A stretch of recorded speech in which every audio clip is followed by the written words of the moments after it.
മന്തി ഉണ്ടാക്കണമെന്ന് കുറേ ആയി വിചാരിക്കുന്നു. നടന്നിട്ടുണ്ടായിരുന്നില്ല. അപ്പം ഇന്നെന്തായാലും മന്തി തന്നെ ഉണ്ടാക്കാമെന്ന് വിചാരിച്ചു. ഇതൊരു മടിയൻ മന്തിയാണ് കേട്ടോ. പെട്ടെന്ന് കഴിയും. അധികം സ്റ്റെപ്സ് ഒന്നും ഇല്ലാത്തതാണ്. വെളുത്തുള്ളിയും മല്ലിയിലയും ക്യാപ്സിക്കം, ചിക്കൻ സ്റ്റോക്കും അറബിക് മസാലയും ഓൾ സ്പൈസസ് ഇട്ട് കൊടുത്തിട്ടുണ്ട്. പിന്നെ കളറ് യൂസ് ചെയ്യാത്തതുകൊണ്ട് കുറച്ച് മുളക് പൊടി ഇട്ട് കൊടുത്ത് ആവശ്യത്തിന് ഉപ്പും ഓയിലും കൂടെ ഒഴിച്ച് കുറച്ച് നേരം ഒന്ന് റെസ്റ്റ് ചെയ്യാൻ വെക്കുക. എന്നിട്ട് കുക്കറിൽ 2 വിസിൽ കേൾപ്പിച്ചെടുക്കണം. ഗോൾഡൻ സെല്ല റൈസ് 1 മണിക്കൂർ കുതിർത്താൻ വെച്ചിട്ടുണ്ടായിരുന്നു കേട്ടോ. ഇനി അരി വേവിച്ചെടുക്കാനുള്ള വെള്ളത്തിലേക്ക് ഓൾ സ്പൈസസും ക്യാപ്സിക്കവും ആവശ്യത്തിനുള്ള ഉപ്പും ഓയിലും കൂടെ ഒഴിച്ചു കൊടുത്തിട്ട് വെള്ളം തിളക്കുമ്പോൾ സോക്ക് ചെയ്ത് വെച്ചിട്ടുള്ള അരി ഇട്ട് കൊടുക്കുക. ഇനി അരി ഒരു 1/4 ഭാഗം വേവാകുമ്പോൾ ഊറ്റി മാറ്റി വെക്കണം.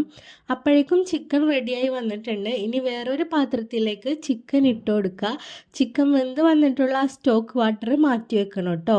ഇനി അതിൻ്റെ മുകളിലേക്ക് ചോറിട്ട് കൊടുത്തിട്ട് ചോറെല്ലാം ഇട്ട് കഴിഞ്ഞതിന് ശേഷം സ്റ്റോക്ക് വാട്ടർ മേളിൽ കൂടെ ഒഴിച്ചു കൊടുക്കുക.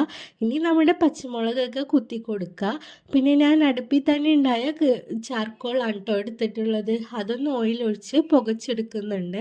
അങ്ങനെ നമ്മുടെ മന്തി റെഡി ആയിട്ടുണ്ട്. സിമ്പിളായിട്ട് വേഗം കഴിയണ മന്തിയാണ് കേട്ടോ. അപ്പോൾ എല്ലാവരും ഒന്ന് ട്രൈ ചെയ്ത് നോക്കിക്കോ.